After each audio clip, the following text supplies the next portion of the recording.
Bienvenidas, bienvenidos. Gracias por acercarse a este programa público en el marco de la muestra Del cielo a casa. Esta mesa estuvo trabajada por Carolina Musi, que es una de las curadoras de la muestra. Voy a comentarles un poco de la actividad antes de darle la palabra a Cora, que va a ser la moderadora. La memoria en el eco de las cosas, fotografía 40 años de la democracia. Tenemos a Leo Vaca y a Santiago Porter con nosotros y a Cora Carmarín para moderar la mesa. Voy a leerles un poco la biografía de nuestros participantes. Santiago Porter nació en Buenos Aires en 1971, galardonado con la beca Guggenheim, la beca de la Fundación Antorchas, el primer premio de fotografía de la Sociedad Central de Arquitectos de Buenos Aires, premio Petrobras Bafoto, beca nacional del Fondo Nacional de las Artes, premio Conex a las Artes Visuales, autor de los libros Piezas, La Ausencia y Bruma, y ha realizado numerosas exposiciones individuales y grupales en tales países como Argentina, Brasil, Paraguay, Colombia, Ecuador, Chile, Estados Unidos, España, Francia, Alemania, Suiza y Egipto. Hoy en día integra diferentes colecciones nacionales e internacionales, tanto públicas como privadas. Leo Vaca nació en La Plata en 1973, de corazón pincha. Cuando tenía 19 se encontró con la fotografía y se inició como reportero gráfico en su ciudad, trabajando en La Nación, La Prensa, El Día. Luego se mudó a la gran ciudad y creció en redacciones, Clarín, Revista Latido, Rolling Stone, Brando, Infojus Noticias, La Nación. Actualmente trabaja en Telam. Sus reconocimientos más importantes han sido Arte por Arte en 2015 junto a Res, Huellas de la AMIA, y en 2018 el premio Gabo con la cobertura de la marcha Ni Una Menos, ambos trabajos realizados para la revista Anfibia.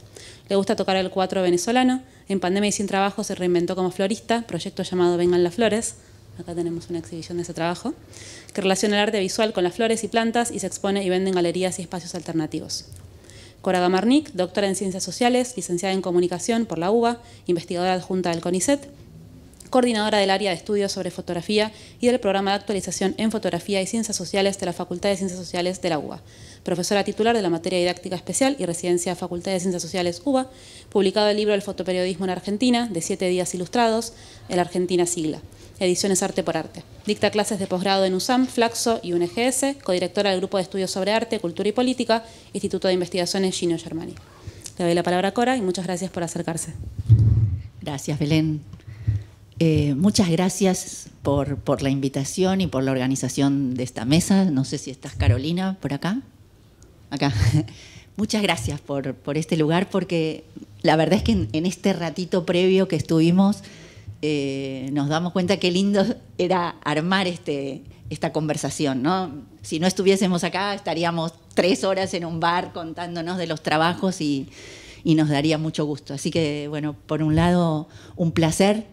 Yo estoy acá en realidad solo para escucharlos y después sí poder intercambiar preguntas. Vamos a ver 2 trabajos hermosos y potentes y emotivos y comprometidos, pero además vamos a poder escucharlos a ellos en su hacer, ¿no? En su reflexión, en la historia de cómo surgieron esos trabajos, qué hubo detrás, qué los empujó a pensarlos, pero también qué pasó cuando esos trabajos empezaron a circular. Hay uno que tiene muchos años y otro que tiene apenas unos meses de estar en la calle, pero cada uno de esos trabajos, además, cuando salieron de sus manos, generaron nuevas cosas. Así que por ahí un poco van a ir las preguntas, el detrás de escena, las reflexiones posteriores que ustedes pudieron hacer a partir de que ese trabajo se concretó. Y también pensar qué relación hay entre memoria, objetos y fotografía, que es un poco esos cruces, esos 3 vectores que hoy nos reúnen. Y yo para eso quería empezar como una frase disparadora, un texto muy cortito y muy lindo de Octavio Paz, que se los tiro a ver si sirve para algo, que dice así: todos los días cruzamos la misma calle o el mismo jardín. Todas las tardes nuestros ojos tropiezan con el mismo muro rojizo, hecho de ladrillo y tiempo urbano. De pronto, un día cualquiera, la calle da a otro mundo. El jardín acaba de nacer. El muro fatigado se cubre de signos nuevos. Nunca los habíamos visto y ahora nos asombran. Nos asombran tanto y tan abrumadoramente. Ahí va. Y para para volver a pensar qué es lo que sucede con lo extraordinario, ¿no? que parte de lo cotidiano. Quiero también partir de una idea de un autor francés que para mí es muy relevante y siempre que uno lo lee te abre a formas de pensar nuevas, que es Pierre Bourdieu, y que Bourdieu dice: hay que evocar lo ordinario de manera que la gente vea hasta qué punto es extraordinario. Y yo, para empezar con vos, leo esta frase y pienso en cada una de las fotos de tu trabajo. ¿Hasta qué punto esas cosas tan sencillas que vos fotografiaste de ese cotidiano fueron extraordinarias? Así que... Sí. Voy a intentar salirme de acá. No sé.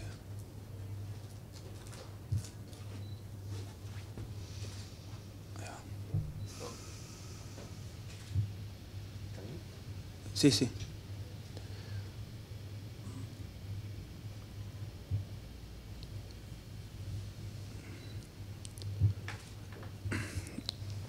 Ok. Gracias, Cora. Muy lindos los textos que acabas de leer. Gracias por estar. Gracias, Caro, por la invitación. Y Santi, querido, viejo amigo, un placer compartir esta mesa. Bueno, yo antes que pasar las fotos, cuento un poco de cómo nace este proyecto. Es un relevamiento que hice en estos últimos 2 años, retratando a las madres y abuelas de Plaza de Mayo, una invitación hermosa que me hizo la Secretaría de Derechos Humanos de la Nación, que nace a partir de acompañar visualmente un ensayo, digamos, periodístico, un documento así rápido, para acompañar el 24 de marzo del año 21, en pandemia. Entonces, ellos propusieron que retrate a algunas madres en pocos días.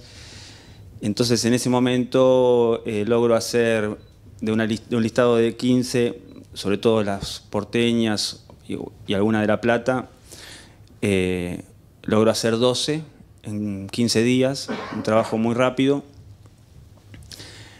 Y bueno, y en ese primer acercamiento hacia ellas, para mí una bendición.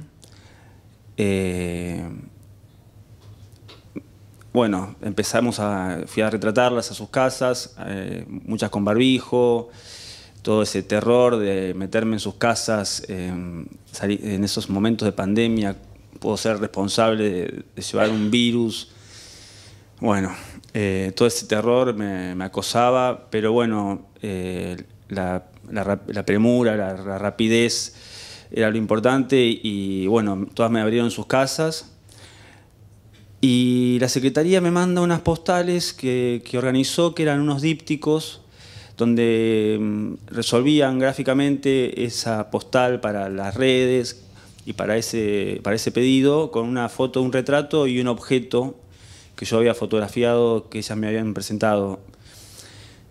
Y en ese momento yo, cuando veo los dípticos que me habían presentado, esas postales digitales, lo primero que pensé fue en Santiago.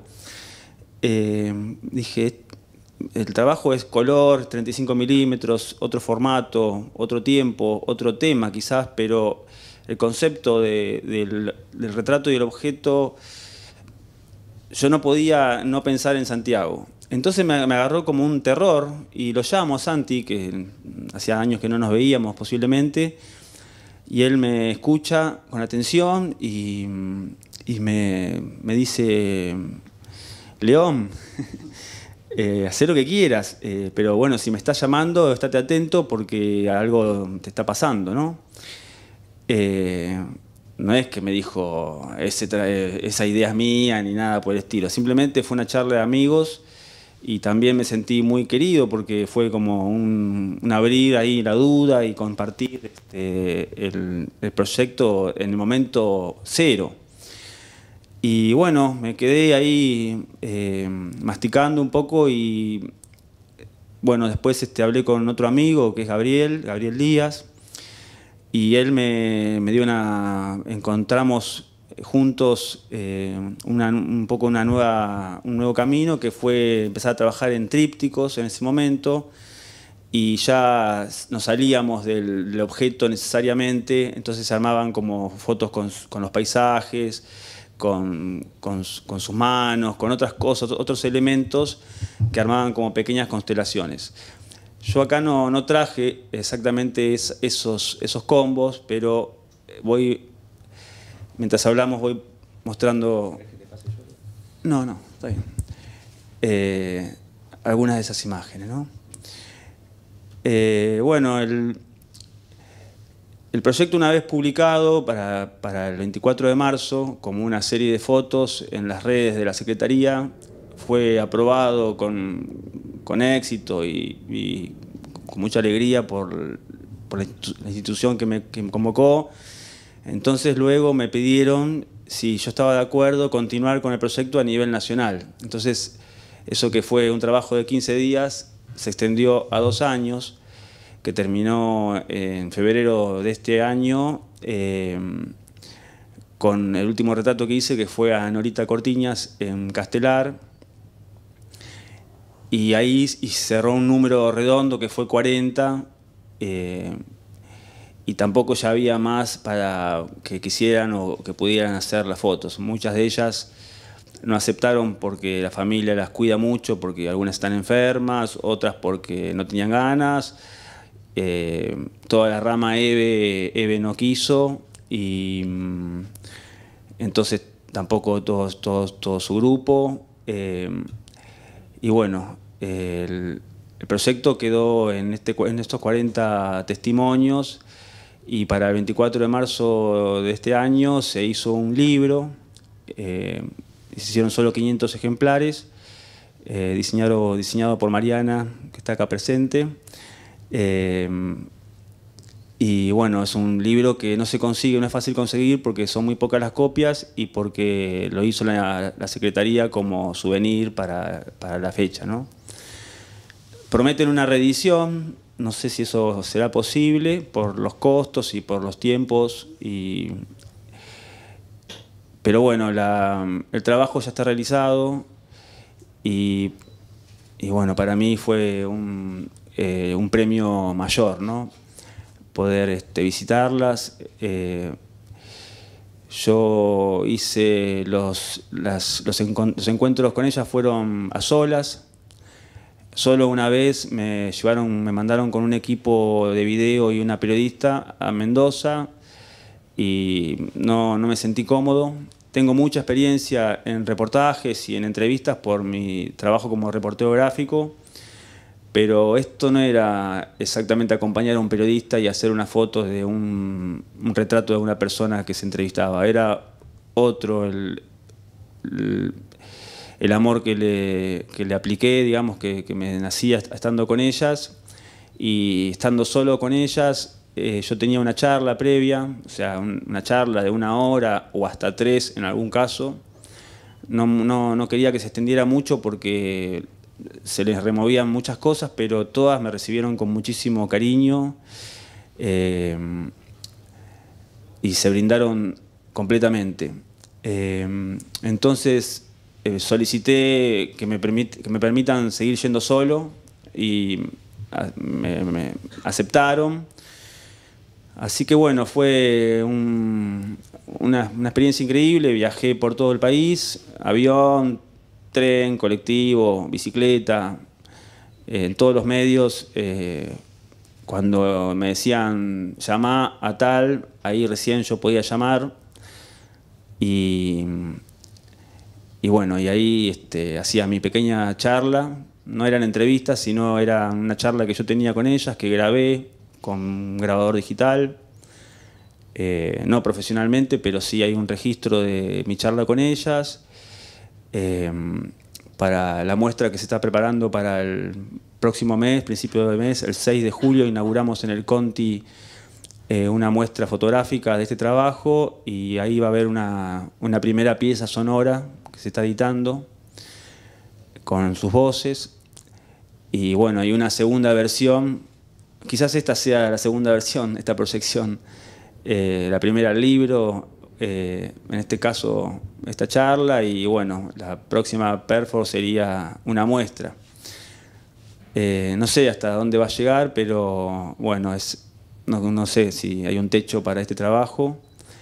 Y bueno, yo estoy muy feliz, muy agradecido y bueno, acá estoy en el Malva, por vez primera presentándome, es gracias a ellas, ¿no? La verdad que la fuerza y el amor realmente que me brindaron me hizo cambiar un montón de cosas y la verdad que creo que me hicieron un poco más fuerte.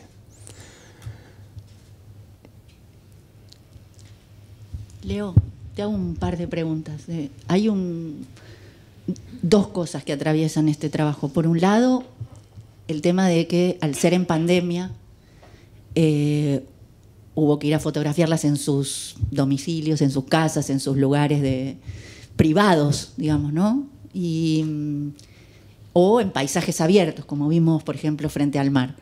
Pero a ellas en general las conocíamos siempre en escenas de lucha, con sus pañuelos y en las calles y en la historia de sus luchas, ¿no? El otro eje es que hoy nos atraviesa es que esta charla tiene que ver con los 40 años de la democracia y si hay un pilar que sostuvo los 40 años de esta democracia son ellas, ¿no? Y que un pilar que empujó a que esta democracia no pierda del todo su sentido, ¿no? Y siga empujando por cada vez más justicia o por no retroceder cuando hubo intentos fuertes de que se retrocedan en los pasos de justicia que se habían logrado dar. Entonces, mi pregunta es, ¿cómo fue eso? ¿Cómo fue? Vos dijiste un poco, ¿no? Yo iba y primero esa charla íntima, ¿no? Pero entrar y que ellas se sientan fotografiadas en su intimidad, a diferencia de ellas como figuras públicas en sus acciones. ¿Algo de eso querés contarnos? Bueno, a mí me recibieron como la abuela que te espera con los tallarines. Con torta, con té, con masitas. Sí, yo en muchos de los casos caía con un ramo de flores porque me gustan las flores y un poco le dedico tiempo a eso. Así que trataba de llevar un ramo. Eso era también una entrada que me daba muchas ventajas porque era, hoy también tenemos. Se sorprendían. Y bueno, después también toda esa charla que teníamos y mi escucha y no sé, y el respeto les abría el corazón, ¿no? O sea, no confiaban en mí.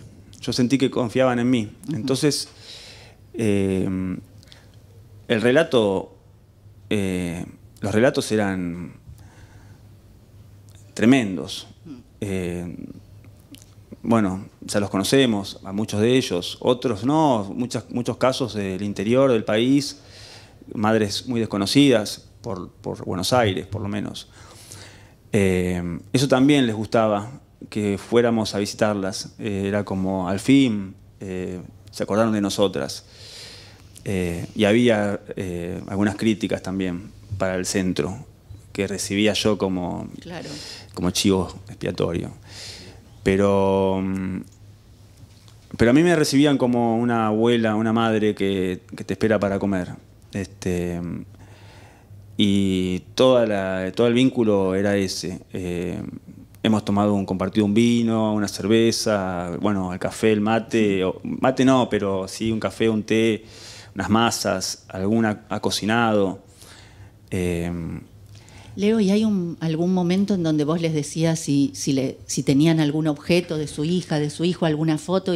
Bueno, porque hay parte de las fotos más conmovedoras son las manos teniendo las fotos de sus hijos e hijas, ¿no? Sí. Bueno, ahí la primera secuencia que acabamos de ver la puse así como más introducción. Ahora hay un pequeño periodo con que puse como estas fotos que son más de objetos. donde tengo como un machete para ir comentando Dale. qué caso es de quién o por qué. Y finalmente hay una serie de retratos más a cámara. Sí, en ese, después de la charla hacíamos las fotos rápidamente, muy rápidamente, porque yo no quería robar, sentía que tenía que hacerlo todo rápido porque les estaba robando el tiempo y estaban muy grandes y a veces algunas muy cansadas. Muchas me dijeron no me acuerdo de nada, pierdo la memoria, pero hacían un esfuerzo tremendo por recordar y no se notaba para nada. Pero bueno, todo eso era como que les daba mucha fuerza poder contar. Estaban como orgullosas de contar su historia y que yo las retrate. Porque era un trabajo que sentía que tenía que estar representado con este proyecto. Ellas sentían eso, todas me lo decían. Y de hecho quedó un vínculo muy profundo con muchas de ellas. Después cuento el caso de Faride en Tucumán, que volví y nos reencontramos. Bueno, este es Miguel Ángel Arias, hijo de Beba, en Córdoba. Una foto de su hijo en el colegio, chico, ¿no?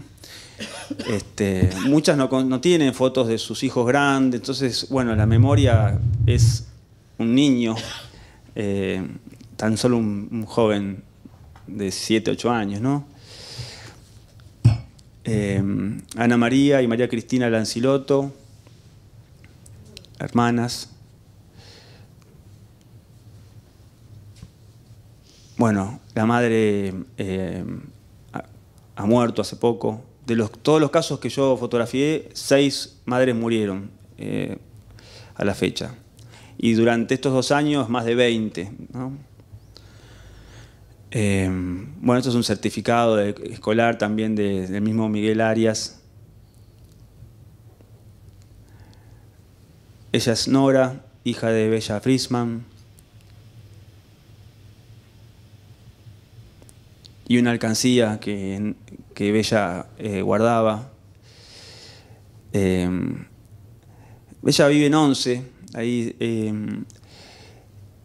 Y me acuerdo que en la computadora que tenía sobre la mesa estaba de fondo de pantalla La brujita Kiki de Miyazaki. Entonces yo le dije, ¿esta es de tu nieta que andaba por ahí, una joven que salía y entraba cada tanto? No, esa es mi computadora. Me gustó mucho ver en su computadora La brujita de Delivery, esa que es una película tan linda. Y a la vez ver en una mujer tan grande como gestos de contemporaneidad, ¿no? De una película que yo he visto con mis hijos. Esta remera es de José Poblete, que es hijo de Buscarita Roa.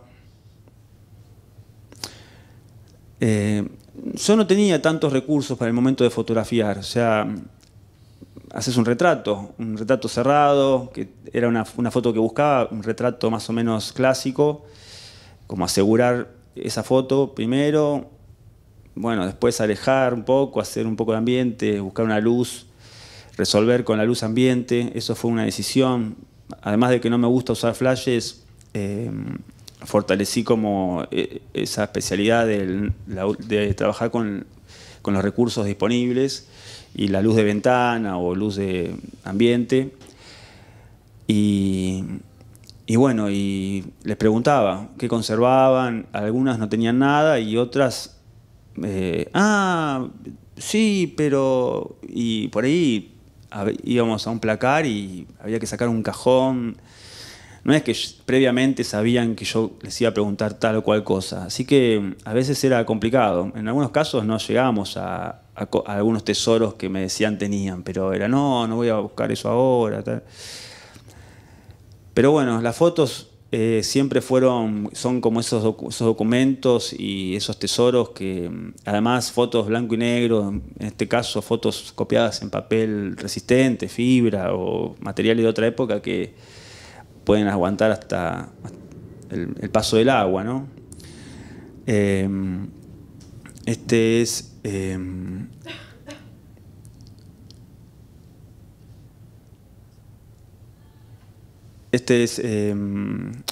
Perdón, acá se me cruzó.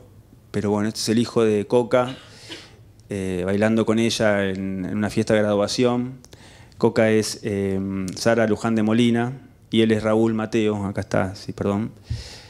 Ella está viviendo en Catamarca, pero es una madre de Córdoba. Este plato de abuelas lo tenía Delia Giovanola,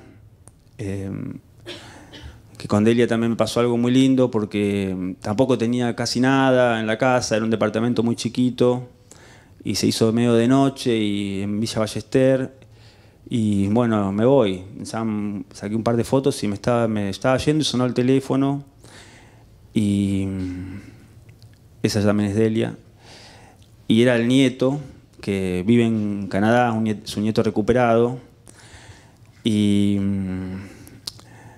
que se llama Diego Martín. Y, bueno, sí, te espero, me dice. Entonces, bueno, y pregunto, ¿con quién hablabas? Porque además, teléfono a todo volumen, ¿no? Como, no, es Diego que va a venir a comer. Ah, ¿está acá? Sí, me dice, está justo en Buenos Aires, porque tiene su novia acá. Y era una posibilidad de hacer el retrato con su nieto. Entonces, yo tenía que hacer una foto en el centro. Y volví hasta Palermo con el auto y saqué la foto rápido a un escritor y me volví a Villa Ballester y ya me atendió él y subimos en el ascensor juntos y les hice una foto juntos. Luego va a aparecer. Olga Noemí Casado, hija de Milce, de Mar del Plata. Y esta es una carta que le escribe a su madre. No sé si se llega a leer.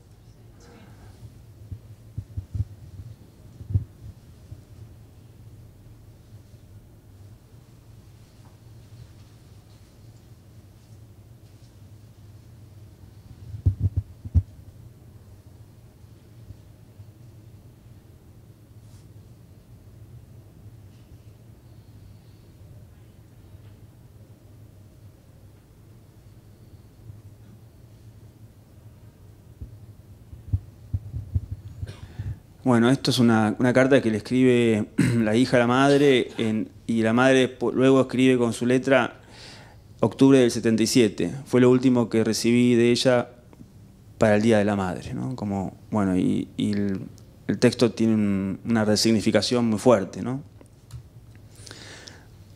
Una vez más ella.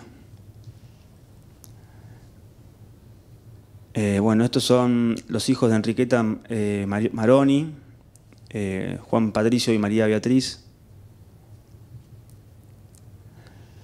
Estos son los libros de estudio y la pipa de Ismael,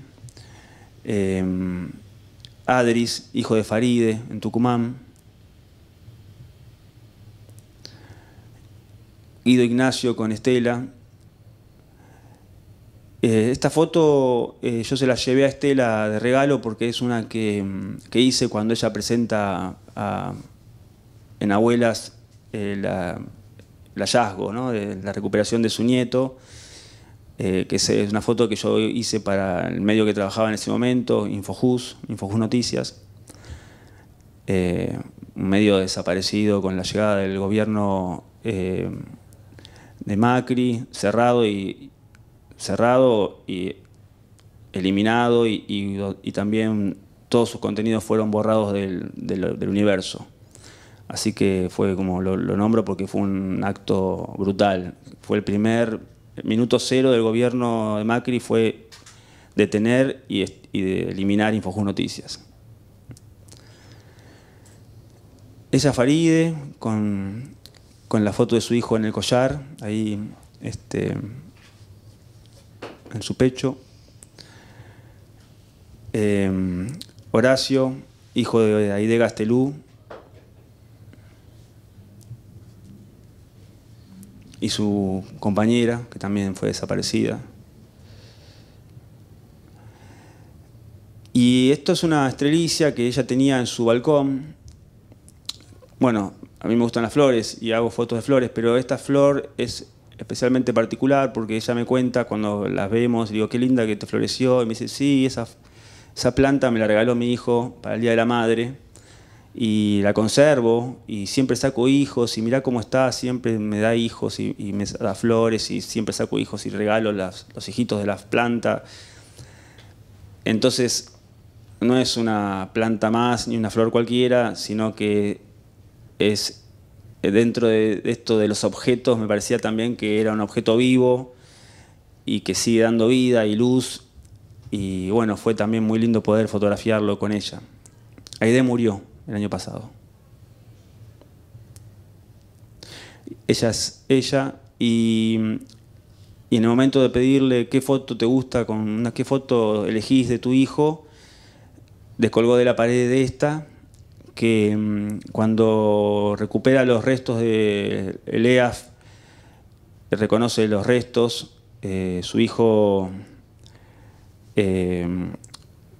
fue masacrado ahí en Fátima, en la masacre de Fátima, y cuando entre los restos el equipo argentino de antropología recupera los restos de su hijo, y cuando le hacen esa entrega, compañeros de él le llevan esta foto de regalo a ella.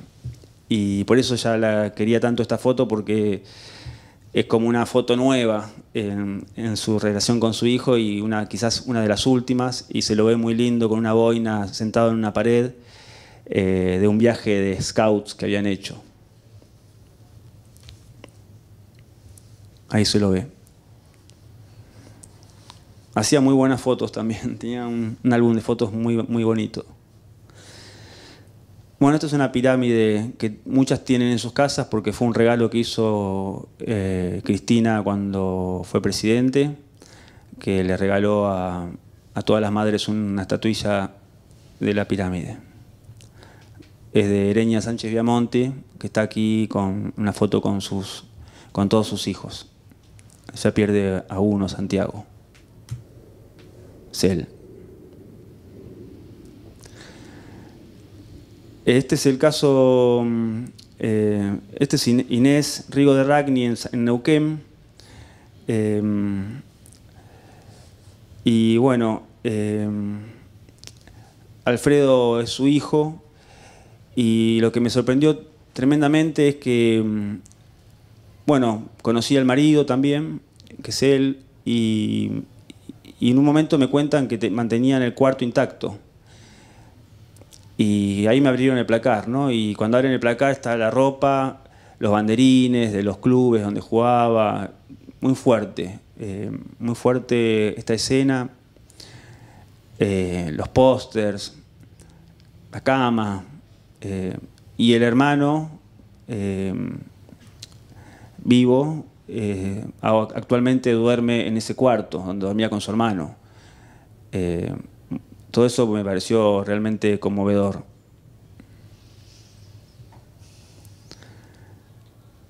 Estos son los hermanos Morresi, Claudio y Norberto. Claudio está trabajando en la legislatura actualmente, muy conocido. Y esta es una carta que escribió Norberto en un viaje.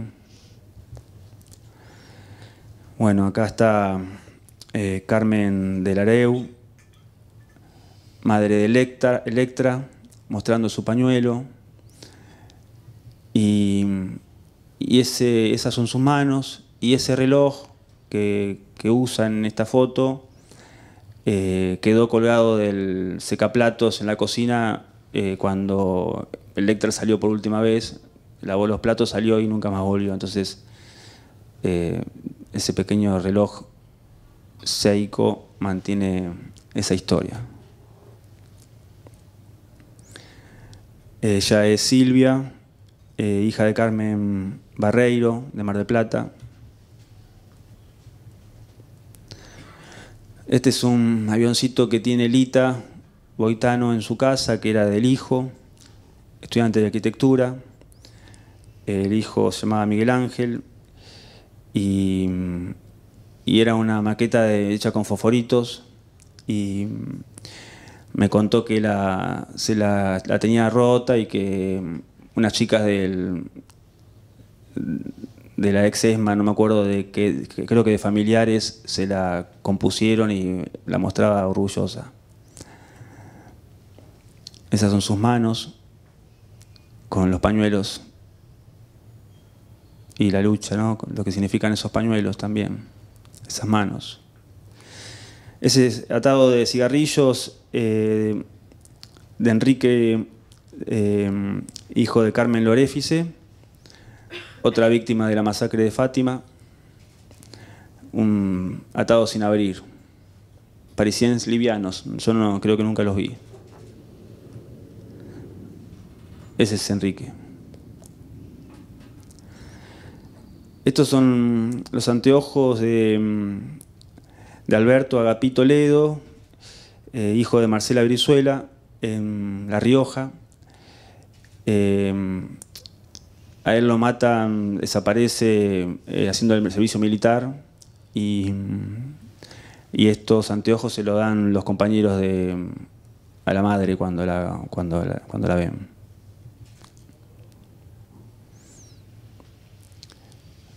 Ahí hay una camisa de fondo, esa camisa azul que si no lo digo casi no se nota, pero esa misma camisa es la que tiene puesta en esa foto el joven.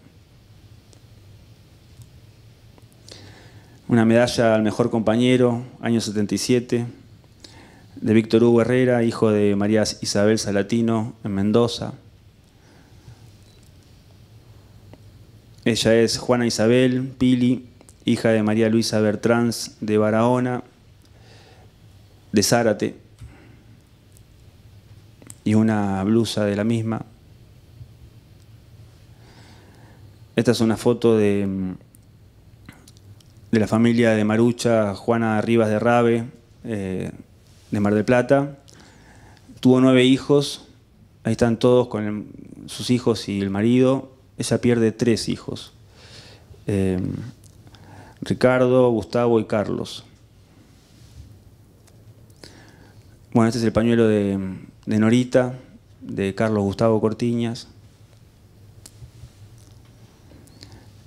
Este es el Julio Oscar Zurita, hijo de Olga Gómez de Zurita de Santiago del Estero. Una lista de personas secuestradas que guardaba entre sus documentos. Estos son la hija y el yerno de Otilia Acuña de Elías de Santa Fe, Nilda y Luis. Patricia, hija de Rosa Tarlosque de Rosenblit.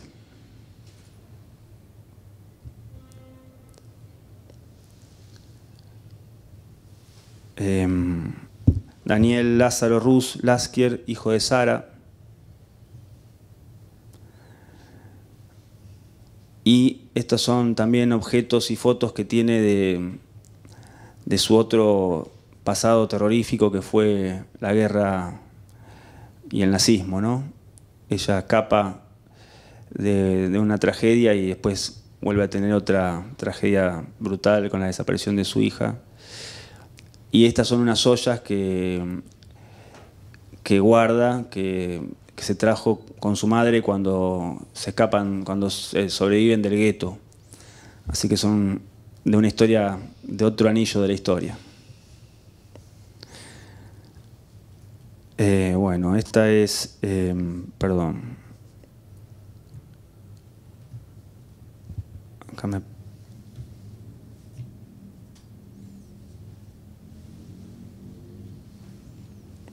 Ella es Gladys, hija de Sara Monzón, de Formosa. Es Juan Carlos Abachián, hijo de Susana de Abachián, de Mar del Plata. Estos son los hijos de Cira Villalain de Franconetti, también falleció hace poco, que también perdió 3 hijos, Eduardo, Ana María y Adriana María.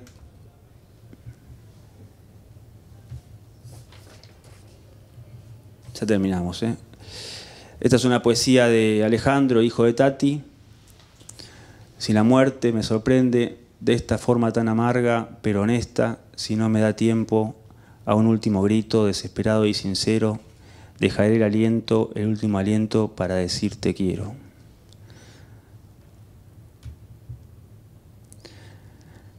Este es un alfabeto bilingüe que hicieron Vera de Haraj con su marido cuando esperaban dar a luz a Franca, y sigue estando ahí pintado en la pared del cuarto de la hija, que ahora es la oficina de Vera en su casa, y es hermoso. La verdad que es una placa de 3 metros que nada, es para hacer un póster. Realmente es de una belleza increíble. Bueno, otro texto de Alejandro, el hijo de Tati. Anotaciones: despertame a las 8, despertador y llamada por teléfono, un beso, Alejandro, que gracias por haberme parido, no olvides despertarme. Pequeñas anotaciones. Y un pañuelo, bueno, símbolo enorme de todas ellas. Es una foto que hago cuando Ereña se sacude para ponérselo, que lo pasa por arriba de su cabeza. La foto está reencuadrada, debajo estaba su cara. Yo pido un pañuelo prestado a la hija de una madre amiga que falleció de La Plata, pero lo tuve como un año en casa sin poder tocarlo, y hace poco se lo devolví antes del 24 de marzo porque no lograba poder hacer esta foto recreada, ¿no? Sentí que todas las fotos eran de lo que había pasado, esa documentación verdadera de mi encuentro con ellas. Recrear la foto del pañuelo era como hacer una foto armada y no me salió. No lo pude hacer. Bueno, acá están ellas, ¿no?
Gracias, Leo.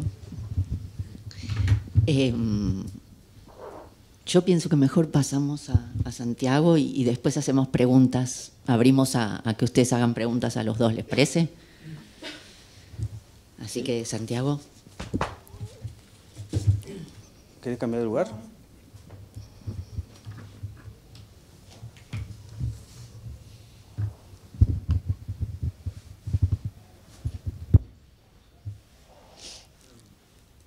Hola, ¿sí? ¿Ah? Buenas noches Hermoso, Leo, ¿eh? Hermoso. Bueno, lo primero también, ¿no? Agradecer la invitación. La verdad que es un poco una noche especial, es un gustazo estar acá. Gracias, Caro. Un lujo estar acá con Leo, con Caro y con Leo. Nos conocemos de la prehistoria, de haber, ¿no?, compartido casi una década de nuestra vida en las redacciones. Y la verdad que es un gusto compartir con ellos dos y especialmente con Cora, a quien leo siempre y con cuyos textos yo enseño en la universidad. Así que la verdad es que es un verdadero gusto. Casualmente conversábamos antes de que se abriera la sala, nada, sobre cuestiones en general vinculadas a los laburos. Y yo le comentaba a Cora que durante muchísimo tiempo la ausencia, este trabajo, no sé si ahí se ve, sí. Por supuesto que es un laburo que ya tiene muchísimos años y como siempre me cuidé de alguna manera de mantener al trabajo como alejado de mi propia historia, ¿no? De alguna manera. Siempre tuve como la sensación de que necesitaba que el laburo fuera completamente autónomo de mis motivaciones y un poco de mis fundamentos para haberlo hecho. Como que sentía que el laburo se la tenía que bancar solo, hacer su propio camino independientemente del por qué yo lo había hecho. Y desde hace un tiempo esta parte, tal vez porque me estoy poniendo más grande, tal vez porque me he propuesto reflexionar desde hace un tiempo esta parte a propósito del porqué de las cosas que he hecho en todo este tiempo, empecé de alguna manera como a recuperar esa historia.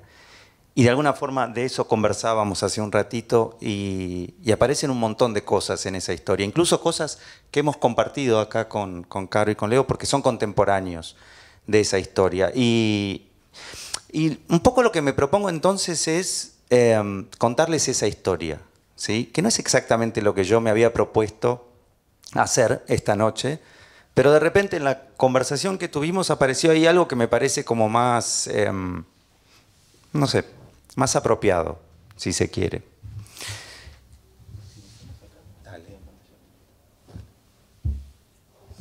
Bien. La ausencia es un trabajo que tiene muchos textos, entonces tal vez les cuento esta historia que espero que no se haga demasiado larga, pero no les prometo nada, y después eventualmente les comparto el trabajo para que puedan leer los textos sin que yo esté hablando encima, que puede ser algo engorroso. La ausencia es un laburo que, como muchos tal vez ya saben, tiene que ver con el atentado a la AMIA. Y con la AMIA yo tenía un vínculo particular. El primer recuerdo que tengo yo del edificio tiene que ver con el haberlo visitado cuando era muy chico, acompañando a mi abuelo David a hacer el típico trámite que se hacía en la oficina de sepelios en el que se negociaba el precio de la parcela en el cementerio de Tablada. Suena tremendo, pero no era un trámite tremendo en realidad, era algo que se hacía. Los diálogos que sucedían en general en esa negociación también eran bastante bizarros y la verdad es que no era del todo un mal programa, por supuesto que era una situación de duelo, pero también incluía eventualmente después ir a comer un sándwich de pastrón con mi abuelo y eso no estaba del todo mal. Mucho más acá en el tiempo volví a la AMIA. Ya bien entrada la década del 90, me había propuesto recuperar unos textos de un tío abuelo, César Tiempo. César Tiempo en realidad era su seudónimo, su verdadero nombre era Israel Zeitlin Porter, Porter de apellido materno, que de la generación de mi abuelo era el más grande y el único que ya llegó nacido a la Argentina. Después de la generación de mi abuelo, todos nacieron acá en la Argentina.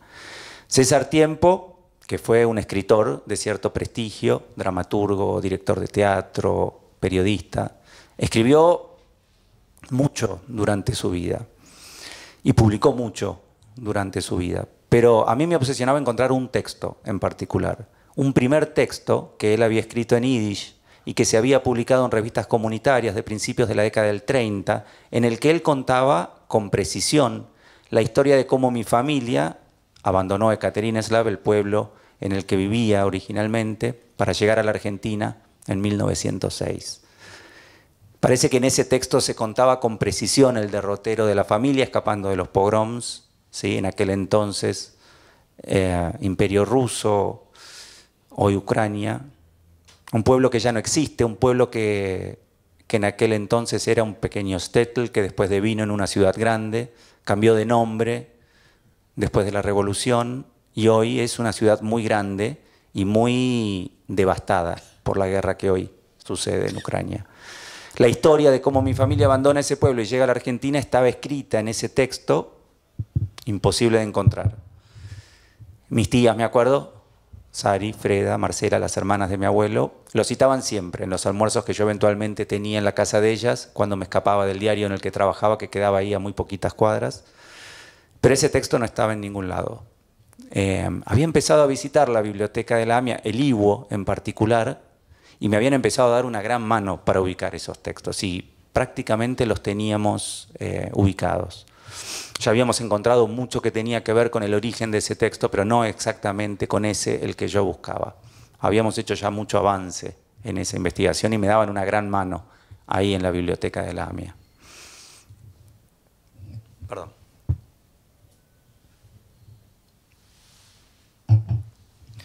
La mañana del 18 de julio del 94, yo ya trabajaba como reportero gráfico en Clarín, en el diario Clarín. Y era muy chico y trabajaba en el turno mañana. Y esa mañana en particular a mí me habían asignado desde el día anterior una nota para el suplemento Mujer en el norte del conurbano, cerca de Martínez, creo recordar, cerca de donde está ahora el Unicenter. Habíamos salido temprano con el auto del diario. En aquella época nos movíamos con autos, con una flota de autos manejados por choferes que tenía el diario, que nos llevaban a todas las notas. Y cada auto tenía como una radio, como una Motorola, ¿no? Y con esa radio nosotros nos comunicábamos con la redacción y desde la redacción, en general, nos daban instrucciones sobre lo que teníamos que hacer. También teníamos unos handys grandes, voluminosos, pesadísimos, como ladrillos. Estamos hablando antes de los celulares, ¿no? Todavía no existían los celulares, increíble. Esa mañana, el recuerdo que tengo yo, y es un recuerdo muy cuestionable, es que estaríamos a la altura de Plaza Italia cuando yo creo sentir una suerte de cimbronazo. La verdad es que es muy improbable, o sea, realmente es como algo como si lo hubiera inventado, pero realmente es lo que yo creo recordar. Y no mucho tiempo después me llama quien era el jefe de asignaciones de la mañana, Gerardo Tino. Los miro acá a mis colegas que los conocen muy bien. Y me dice algo así como que algo grave había pasado, que me olvide de la nota que estaba yendo a hacer, que por supuesto era una nota sin importancia, y que me vaya para el 11, que me mueva hacia el 11. Que no se sabía exactamente qué había pasado, si había explotado una caldera o qué, pero que había sido algo grande. Que deje lo que estaba por hacer y que me vuelva. El recuerdo que tengo yo es que volvimos, y por supuesto esto era muy temprano a la mañana y íbamos en contra del tráfico, y cuando volvemos nos sumamos al caudal de autos que iba hacia el centro, por ende ese viaje se hace especialmente lento. El recuerdo que tengo yo es que subimos por Junín hasta Córdoba. Raro, ¿no? Porque si veníamos desde el norte, ¿cómo es que aparecemos por Córdoba desde el sur? Pero bueno, estas son las cosas que yo la verdad es que no puedo explicar.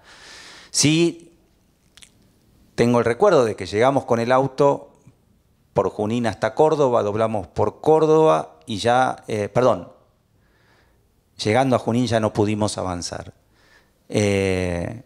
Y ahí me acuerdo que me bajo del auto y empiezo a caminar hasta Pasteur. Ya para ese entonces me habían dicho que el tema, lo que tenía que ir a ver, era justamente en Pasteur y Viamonte, Pasteur y Tucumán, pero todavía no tenían demasiadas precisiones. Me bajo del auto entonces y camino por Córdoba hasta Pasteur, doblo a la izquierda Y ahí me pasa que durante muchísimos años, o sea, realmente intenté como recordar qué fue exactamente con lo que me encontré. Y un poco la sensación que sigo teniendo hasta el día de hoy es que todo lo que yo recuerdo haber visto, en realidad de alguna forma fue como una especie de recuerdo construido, ¿no? Como si fuera un recuerdo fundamentado en base a imágenes que no me pertenecen. A imágenes que vi, por supuesto, en las fotos de otros, en los noticieros, y que seguimos viendo, ¿no? Hasta el día de hoy. No puedo dar fe de qué fue exactamente lo que yo vi, y mucho menos en qué momento cargué la cámara y empecé a hacer fotos. ¿Sí? Pero hice fotos, estuve ahí. Eso yo lo sé fehacientemente. Hace poco me puse a escribir sobre eso y aparecieron unas imágenes que no puedo garantizar que sean exactamente las cosas que yo vi.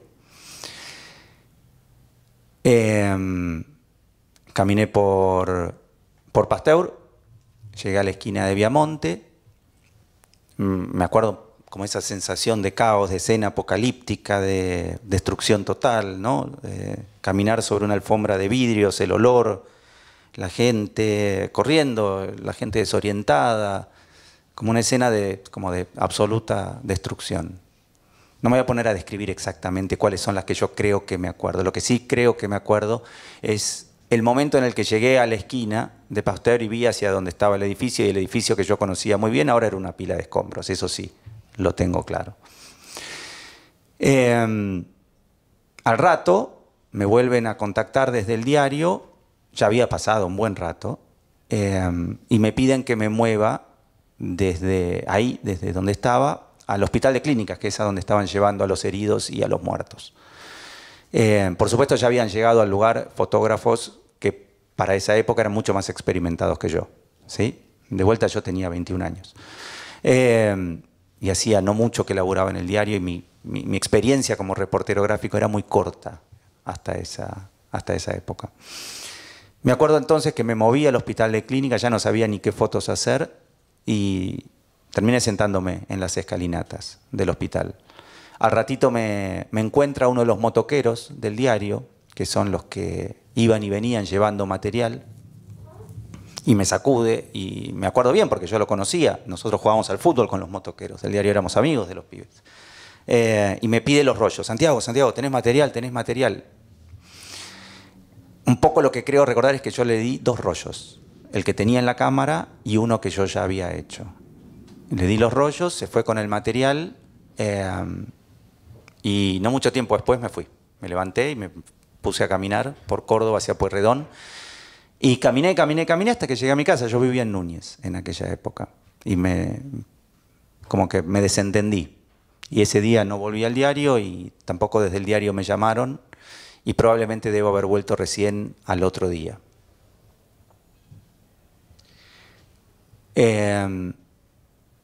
Durante todo el tiempo que vino después, a mí, por supuesto, me tocó, por un lado, seguir cubriendo todo lo que tuvo que ver con el atentado a la AMIA. Yo laburaba en el diario. No recuerdo exactamente cuándo fue que entendí y supe que había sido un atentado, y con todo lo que eso implicaba. Todos los años posteriores, incluso seguí yendo como reportero, o incluso cuando no me tocó trabajar, a todos los aniversarios, a los actos de recordación. Me acuerdo el tercero en particular, el discurso de Laura, la ruptura, el decirle a los políticos en la cara, señalarles su complicidad, y todo lo que fue pasando año tras año. Y durante todos esos años, y esta es una historia que recién le comentaba a Leo y que nunca probablemente haya compartido con ninguno de mis compañeros en el diario, intenté reconstruir qué fue lo que pasó esa mañana, pero sobre todo qué fotos hice esa mañana. No porque me interesara en aquel entonces ver qué tan buenas estaban las fotos, porque la verdad es que no lo pensaba en ese sentido, sino que lo que me propuse durante muchos años fue ver qué fue lo que vi. Tratar de identificar en las fotos que hice qué fue exactamente lo que yo vi esa mañana, habiendo estado ahí, no mucho tiempo después de que explotó la bomba. Recuerdo perfecto todas las otras fotos, todas las que hicieron los demás, las de Julio Menajowski, que fue probablemente el primero que llegó, sin duda el primero que llegó, las que hicieron mis propios compañeros del diario, y me la pasé días. Sobre todo me acuerdo cuando nos tocaba quedarnos de guardia muchas veces a la noche, que era mucho tiempo muerto al pedo en el diario sin hacer nada. Yo iba al archivo, buscaba los sobres y los desplegaba sobre la mesa para tratar de identificar cuáles habían sido las fotos que yo saqué. A ver, les cuento un poco cómo era. Cuando en una cobertura participábamos muchos fotógrafos, en general todo ese material después se ensobraba y se guardaba juntos. Se cortaban los rollos de 36 exposiciones en tiritas de A4 y se ensobraban todos juntos.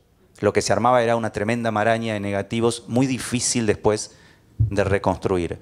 En los sobres que catalogaban esas jornadas se ponían todos los nombres de todos los fotógrafos que participaron en esas coberturas y no mucha más información que esa. No había una verdadera conciencia de lo que el archivo implica, la verdad. Entonces, no una, sino muchas veces, durante mucho tiempo, yo fui al archivo, rescaté esos sobres y traté de armar ese rompecabezas, ¿sí? El que me mostrara cómo se armaban esos rollos y si en esos rollos yo podía encontrar las fotos que yo había hecho. De nuevo, si podía identificar qué fue lo que yo había visto, si las imágenes que yo recuerdo se condicen con algo que elegí fotografiar, qué fue lo que en ese contexto de caos y de destrucción absoluta, qué fue lo que para mí fue como significativo, digno de ser fotografiado. No pude, nunca.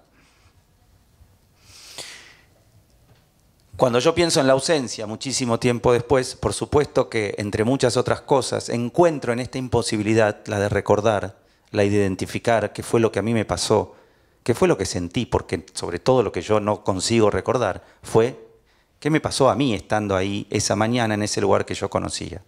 Con el correr de los días me empecé a enterar de que personas que yo conocía y que conocía bien se habían muerto en el atentado.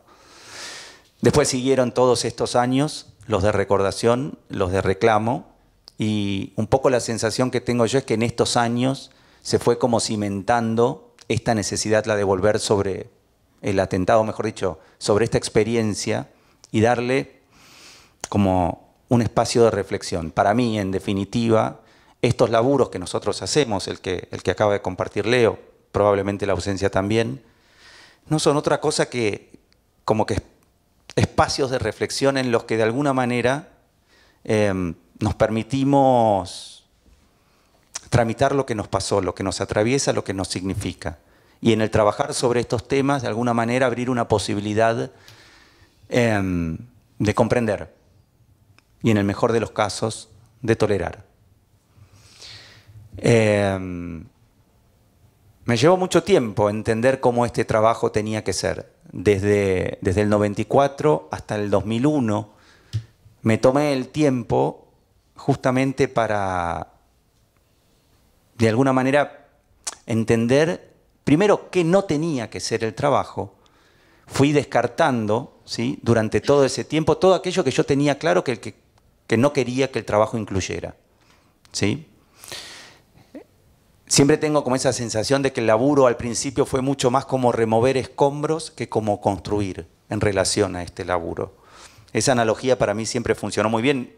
Creo que la primera vez que la digo en voz alta, porque siempre como que me parecía como medio banal en algún punto, pero la verdad es que lo pienso en ese sentido. Entonces, lo primero que fui haciendo al respecto de este laburo fue tomar decisiones al respecto de que todo aquello que yo no pudiera fundamentar no tenía que incluir, no tenía que edificar en este trabajo. En ese sentido, la ausencia fue para mí como una experiencia muy rara porque tenía muy claro lo que no quería, mucho más que lo que sí quería, y lo que sí quería al final de cuentas era muy poco, era representar como algunas ideas específicas, ¿sí? Eso es lo que al final de cuentas vinieron de alguna manera a operar el retrato, el objeto y el texto, que es el que yo siento funciona de alguna manera como puente para darle sentido a esa relación entre el retrato y el objeto. Les propongo lo siguiente, si les parece bien, para que no se haga muy largo también. Les comparto el trabajo y después sí, por supuesto, encantado de explicar y de compartir con ustedes cuáles fueron esos fundamentos, esas decisiones que tomé a propósito de este laburo que pensaba radicalmente en aquel entonces tenía que ser todo lo austero que pudiera ser. Bien. Yo no sé si se llega a leer el texto, si no, lo puedo leer en la medida en la que lo voy proyectando. ¿Se lee? ¿Quiénes están más atrás? No, les leo entonces.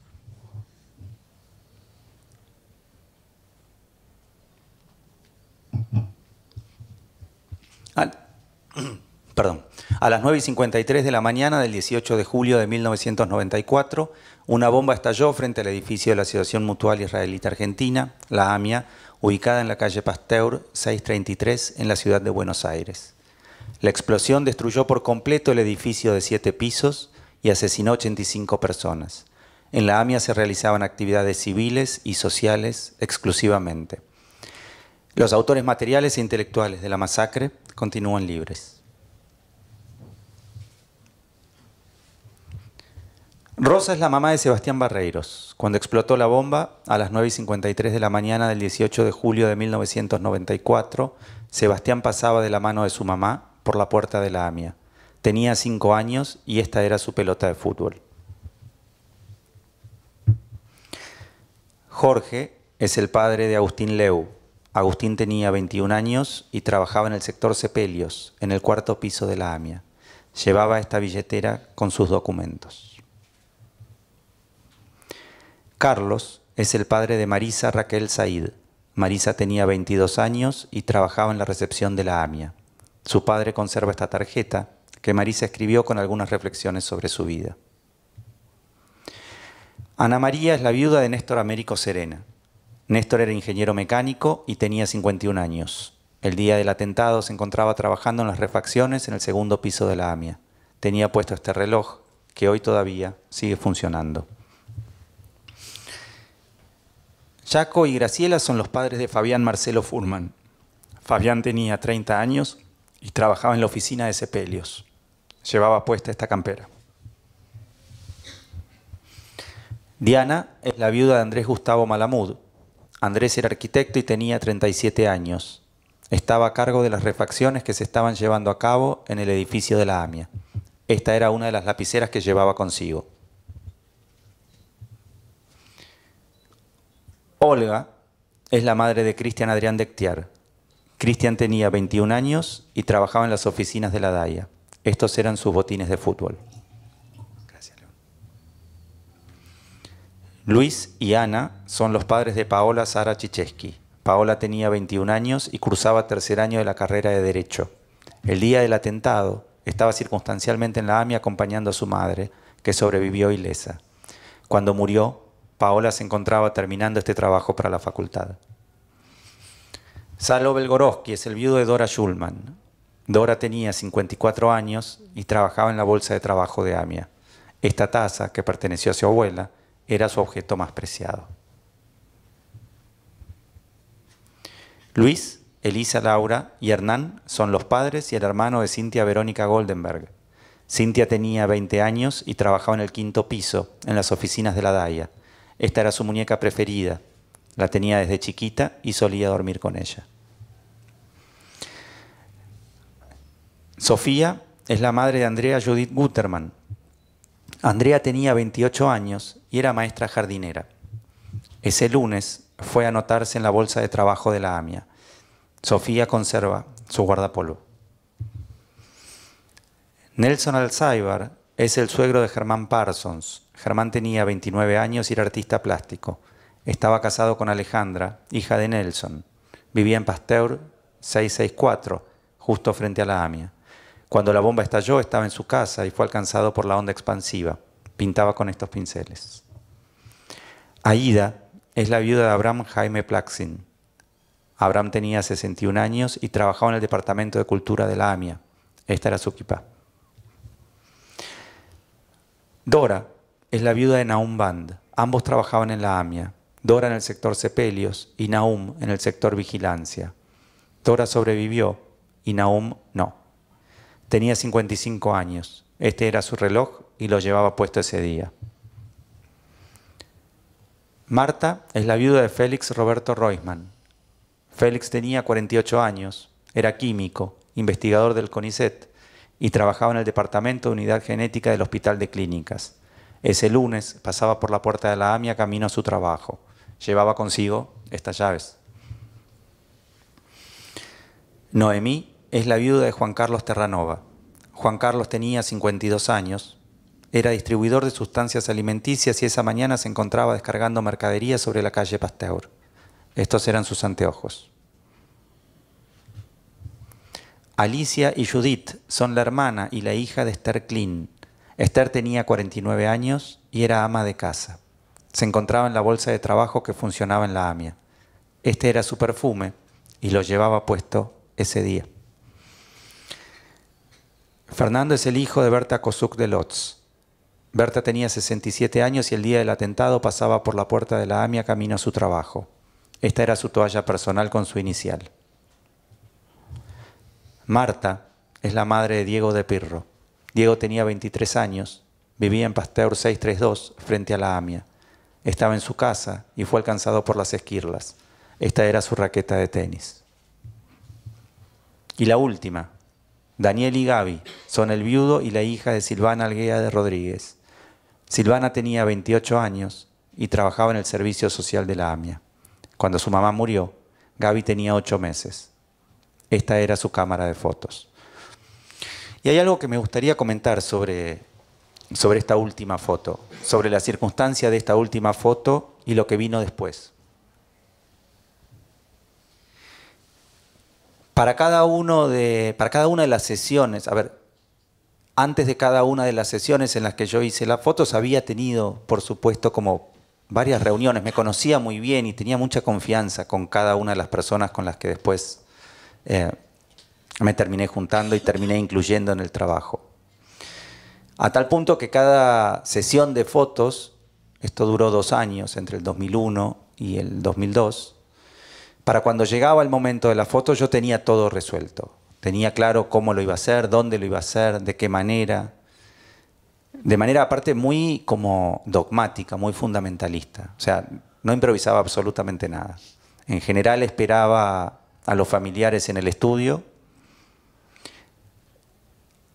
ponía una marca en el piso y la cámara en el trípode y no movía nada. No daba indicaciones y solamente utilizaba lo que hacíamos en aquel entonces, un rollo de formato medio de 2 exposiciones de negativo blanco y negro. Tenía esos 12 cuadritos para que sucediera lo que tuviera que suceder al momento del retrato. Los gestos tenían que ser los que tuvieran que ser.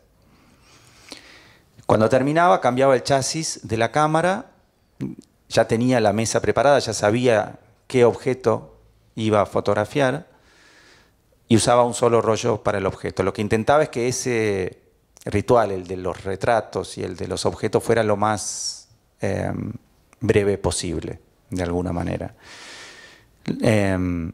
Después podemos conversar sobre el porqué de los retratos y el porqué de los objetos y por qué estos objetos en particular y qué de alguna manera vienen a representar, pero la verdad es que todo esto ya estaba resuelto para el momento de las fotos. Lo único diferente que pasó en las 20 sesiones fue que, habiendo hecho 11 de los 12 cuadritos de el último retrato, en un determinado momento, Daniel se apartó.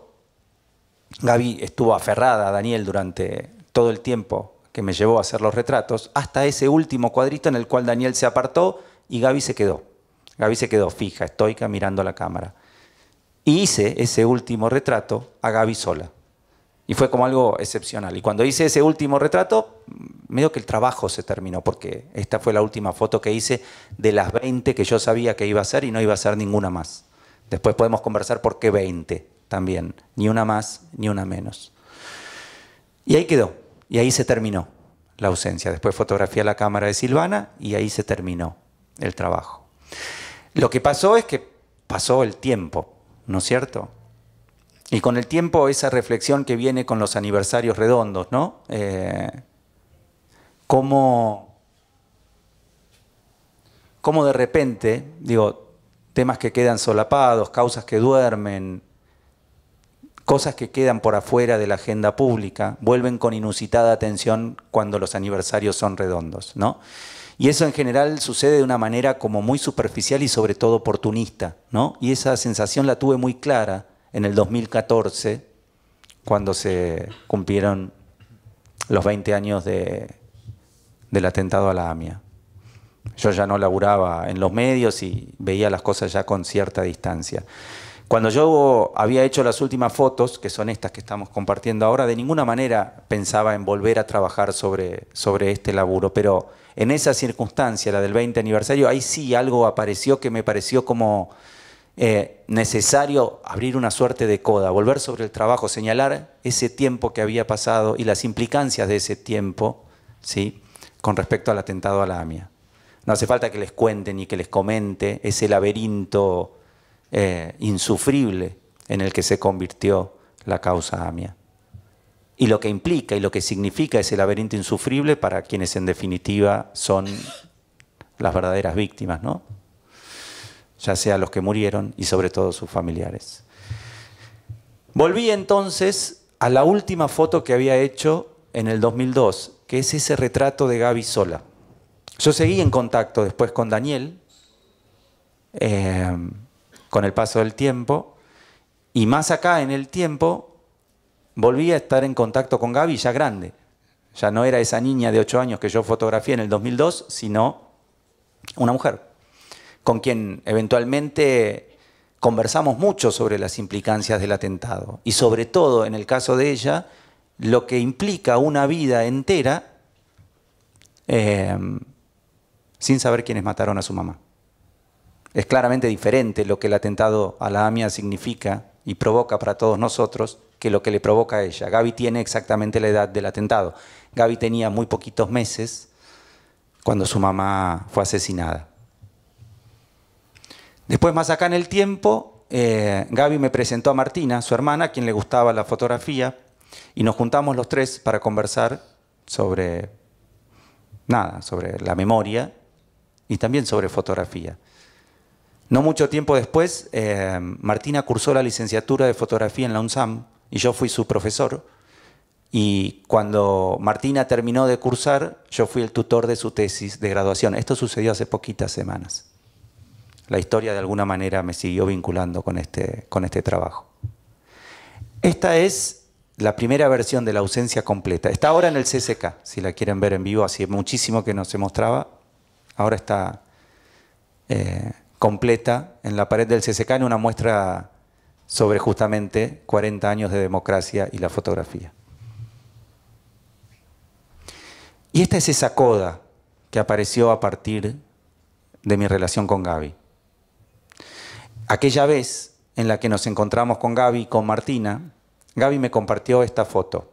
En esta foto está Silvana y Gaby en la vereda de su casa, pocos días antes del atentado a la AMIA. Pocos días después de esta foto, Silvana se muere. Esta es la última foto que tiene Gaby con su mamá, de las poquísimas que tiene Gaby con su mamá. Esta es Gaby en el último retrato, cuando Gaby se queda estoica mirando a la cámara, sin su papá que la abrazaba. Y esta es Gaby el día de su cumpleaños, cuando cumple 20, y ella cumple el mismo tiempo que hace que sucedió el atentado. Yo pienso en ese sentido que no hay forma más elocuente de dar cuenta justamente, valga la redundancia, del paso del tiempo que en los cambios en la fisionomía de una persona. Y sobre todo en los cambios de la fisionomía de una persona que representa ese tiempo sin respuestas, en el que ella de alguna manera espera algo concreto al respecto de la causa AMIA. Hasta acá he llegado con este trabajo, y lo que sí pienso, ahora que falta poquito para que se vuelva a cumplir otra década y hayan pasado 10 años de este último retrato, si el año que viene no me vuelvo a juntar con Gaby para un nuevo retrato, o si, y esta es otra de las cosas que pienso y eventualmente converso con ella, si algún día ella decide ser madre, si el retrato que sigue no debería ser eventualmente el de su hija o su hijo, y ahí sí de alguna manera algo pueda cerrar, ¿sí? Siento que la herida de Gaby es una herida perpetua y que aún sin justicia, aún sin respuestas, algo tiene que hacer que esa herida de alguna manera se acomode. No creo que haya un lenguaje más potente que la fotografía justamente para representar esto. Y solamente cuando estas cosas se me vienen claras a la cabeza es cuando pienso eventualmente en volver a fotografiar. Gracias.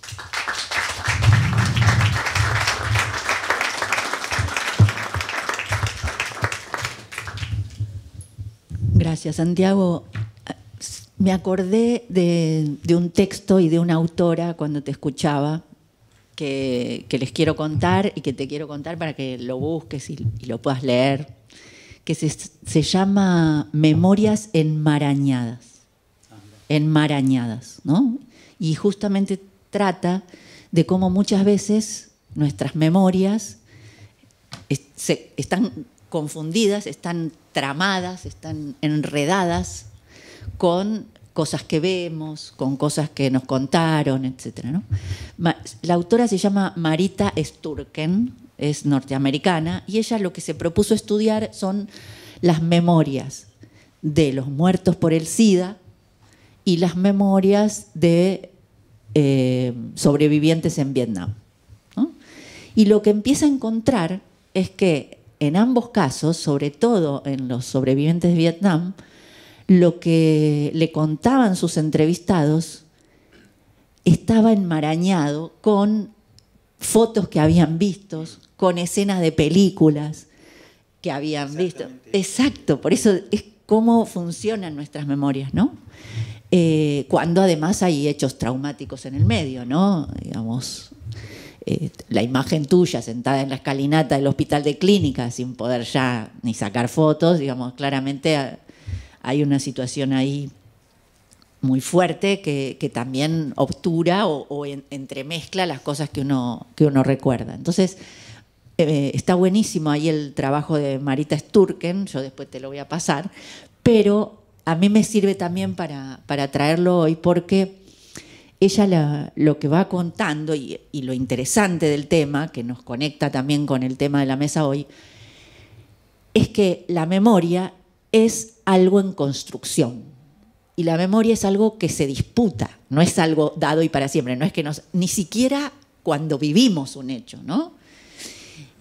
Y por eso los discursos que están en juego, en danza, que están en la arena del debate público, del debate político, del sentido, en cada momento sobre los hechos del pasado, juegan sobre la memoria de los protagonistas y sobre la memoria de quienes están conociendo el hecho.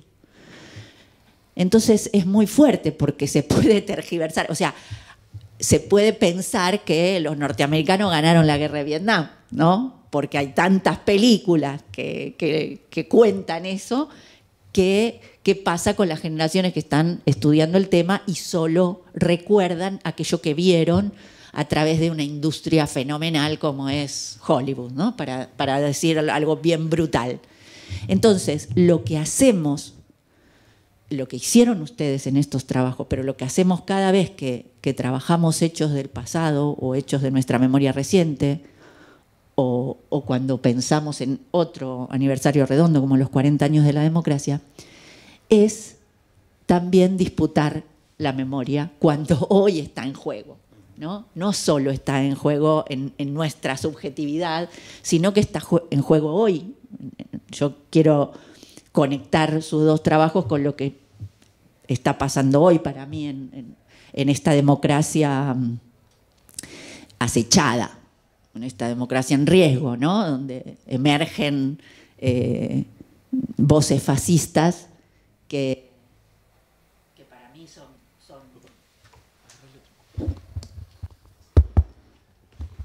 que están...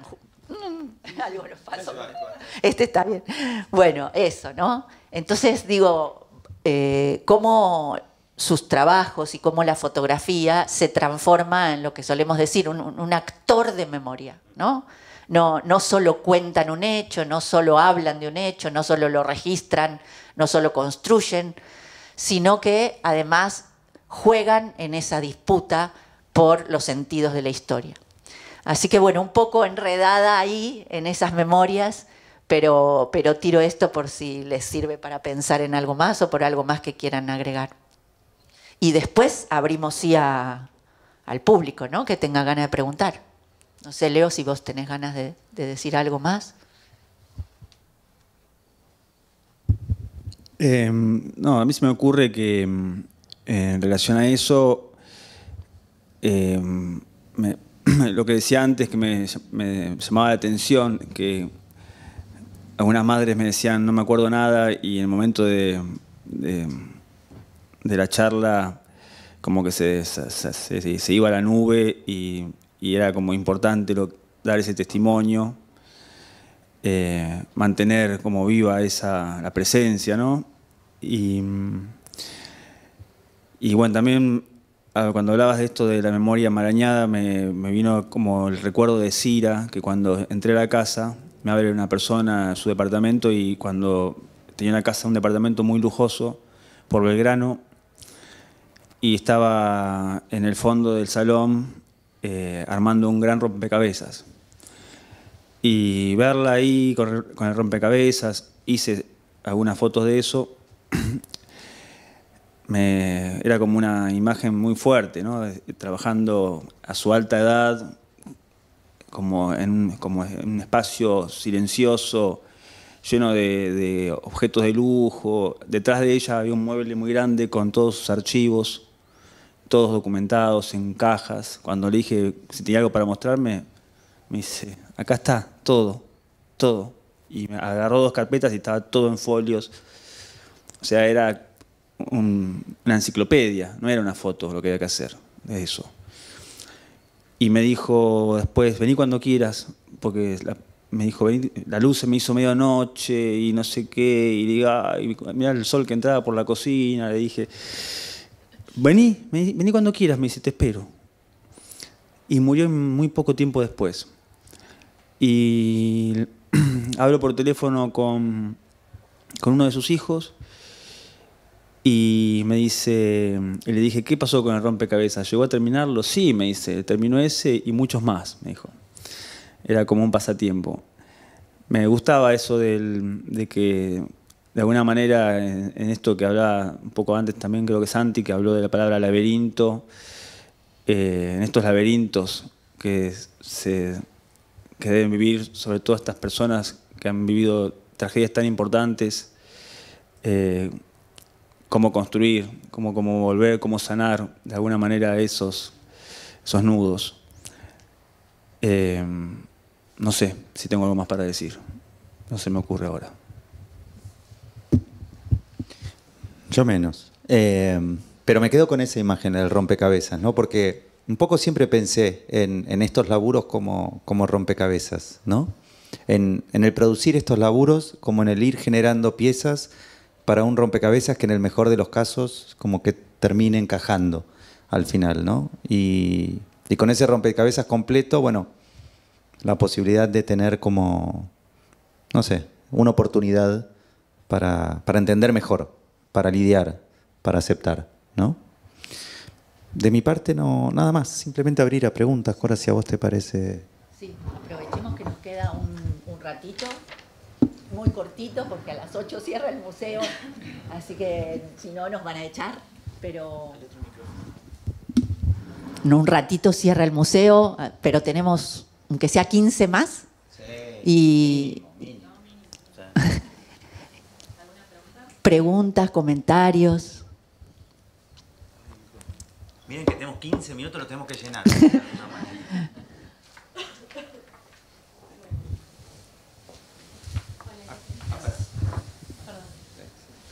¿Hay un micrófono ahí? Sí, ahí tiene micrófono. Hay tiempo, tenemos 15 minutos. Bueno, dale. Bueno, gracias para empezar. Mi pregunta es quizás, no sé si banal o no sé si es chusma, mejor dicho, pero ustedes los dos coincidían con que tuvieron un proceso de, vos, Leo, con charla previa, decías, me duró 1 hora o hasta 3 horas poder conversar antes de hacer el registro, y vos decías recién también que con todos y todas tenías una relación, qué sé yo.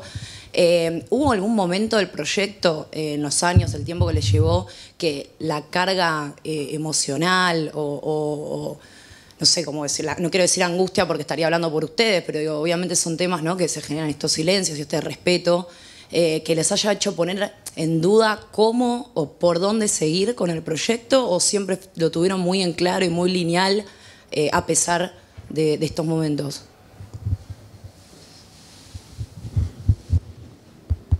Hola, hola. En mi caso fue muy largo ese proceso y fui como atravesándolo de muchas maneras diferentes, con momentos como de profunda certeza y convicción y con momentos en los que dejaba de creer por completo en lo que estaba haciendo. Lo que sí siempre tuve es como una suerte de sensación o de sentimiento de que necesitaba de la aprobación de con quienes trabajaba para seguir adelante con el proyecto. Después con el tiempo fui ganando una suerte de conciencia de lo que el proyecto implicaba y empecé como a dejar de lado esa sensación. Empecé a tomar como decisiones cada vez más como específicas con respecto al trabajo y a lo que yo me proponía con el trabajo y a lo que de alguna manera quería señalar, y eso terminó siendo como una especie de hoja de ruta, digamos, que me permitió como seguir con cierta certeza. Insisto, hasta el momento en el que empecé a hacer las fotos. Todo esto fue sin haber hecho una sola foto. Digo, y fue un proceso muy largo, digo, desde poco después del 94, 95 hasta el 2001, cuando finalmente hice las fotos. Cuando empecé a hacer las fotos, tenía todas las decisiones tomadas. En mi caso, primero sentí como un terror así de abordar el tema, pero no tuve mucho tiempo para decidir porque había que resolverlo. Entonces yo creo que un poco me puse una coraza o mi entrenamiento cotidiano en trabajar en gráfica, en medios, y estar en muchos casos con notas muy tristes, muy perturbadoras, tragedias, etcétera, me hizo como pasar por alto un poco lo que me estaban contando. No porque lo pasara por alto, sino porque involucrarme tan profundamente era devastador. De hecho, los audios todavía no los pude escuchar. Y bueno, así se mantuvo. Yo me aferré al amor que ellas daban y a esa luz y a ese espacio que me dieron, como ese abrazo, ¿no?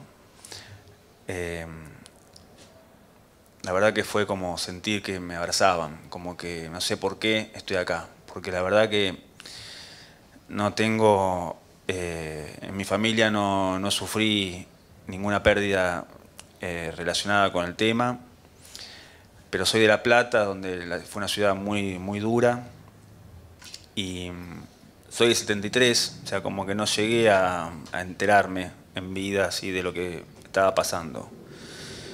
Pero no sé, como que también agradezco que la vida me pone en este lugar y lo acepto. Entonces, no sé, nunca lloré en todo este proceso. También me pregunto por qué soy tan duro o qué es lo que me pasa, ¿no? Pero qué sé yo. El otro día hicimos una charla en La Plata, en Citibel, presentando también el libro, y escuchamos un par de fragmentos de audios y el llanto era general. O sea, la verdad que son cosas muy fuertes. Pero bueno, no sé, no sé, debo ser muy duro. Ella quería decir.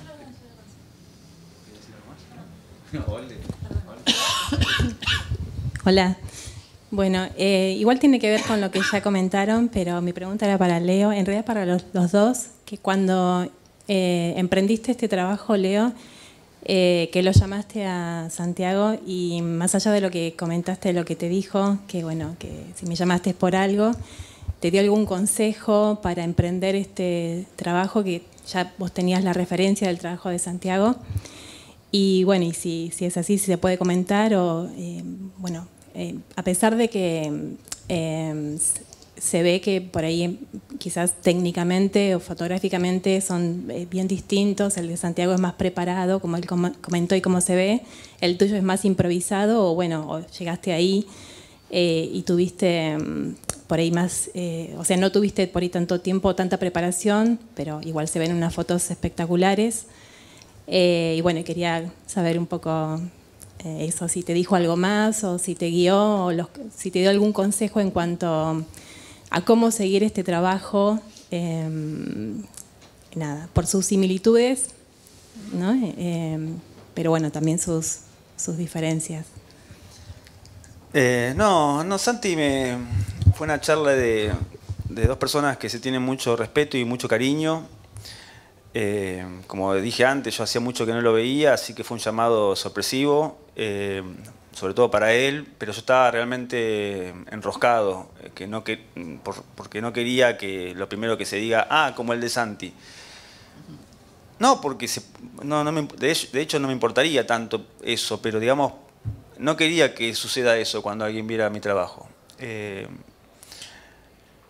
Sentía que las madres tenían que tener su propia voz. Y entonces, bueno, era cómo encontrar ese discurso en mi relato. No, Santi me dio confianza. Yo sentí que, más que preocuparse, me alentó. Y eso fue como sentir un alivio grande. Y después era como que el que estaba enroscado era yo, y cuando Santi me liberó y me dio su apoyo y su cariño, fue como muy sencillo. Estaba la escalera en la pileta al lado mío y subí. No tenía que ahogarme. Fue así, no mucho más. Voy a agregar algo muy breve. Para mí nunca hubo un problema y es que ese es el tema. Quiero decir, no producimos aislados del universo en el que vivimos y del contexto en el que trabajamos. Nuestros colegas, los trabajos que ya existen, nos edifican y son parte de lo que hacemos. O sea, de nuevo, para mí nunca hubo ahí nada que tuviera que ser señalado. Lo que claramente, si Leo me estaba llamando es porque a él le estaba pasando algo con el asunto y le tocaba a él resolverlo, pero yo desde mi lugar no sentía que había un problema, para nada. De última, serían dos trabajos, conviviendo con recursos similares en un universo donde hay lugar para todos los trabajos que se quieran producir en este sentido. Yo no me siento en absoluto como el que tiene la potestad de decidir quién puede y quién no representar de esta manera. Al contrario, tampoco soy yo el primero en haberlo hecho. Eso por un lado. Así que el problema lo tenía él, claramente. Y fue una charla de amigos, al final de cuentas. Y me quedó algo con respecto a lo que preguntaba Camila. Que sí, ahí tengo como un pensamiento muy claro, ¿no? Que es la conciencia de que cuando trabajamos sobre estas cosas incurrimos en una situación muy particular, que es que nos hacemos del dolor ajeno, para el desarrollo de un trabajo propio, y eso no se puede desconocer. Y esa es una conciencia que yo tengo muy, muy a mano. El tema es, ¿por qué lo hacemos? ¿A qué estamos dispuestos? ¿Y cómo lidiamos con esa decisión? ¿Sí? Pero definitivamente yo no puedo desconocerla. Quiero decir, sí, por supuesto que es un tema conmovedor, pero la tragedia la vivieron ellos. Quiero decir, yo conocí a personas que se murieron, yo estuve el día del atentado, todo lo que querramos. A mí no se me murió un hijo, una hija, un papá o una mamá. De alguna manera, yo usufructué ese dolor, el de ellos, para la construcción de un espacio que en el mejor de los casos sirva como un espacio de reflexión sobre lo que pasó y sus implicancias. Y eso yo lo tengo clarísimo. ¿Que es debatible? Por supuesto. Yo siento que necesito atravesar ese debate desde mi posición y desde mi necesidad de sacar adelante un laburo de estas características. Hola, ¿qué tal? Disculpa, te pongo el micrófono y queda grabado en el video. ¿Qué tal? Bueno, primero agradecerles por estos trabajos que no solo aportan a la memoria, sino a seguir contando la historia sin cortar con esa emoción, ¿no? Porque son los dos trabajos de muchísima sensibilidad. Entonces me parece que es importante con el paso del tiempo que esa emoción y esa conexión que nosotros hoy tenemos con hechos relativamente cercanos no se pierdan, ¿no? Ese valor histórico me parece fabuloso, así que gracias por eso. Me quedé con la intriga de por qué las 20 fotos, por un lado, y por otro lado preguntarles si tienen alguna opinión formada con respecto a la inteligencia artificial, si creen que es algo circunstancial o es algo a lo que hay que prestar atención, algo que puede resultar una herramienta. Eso.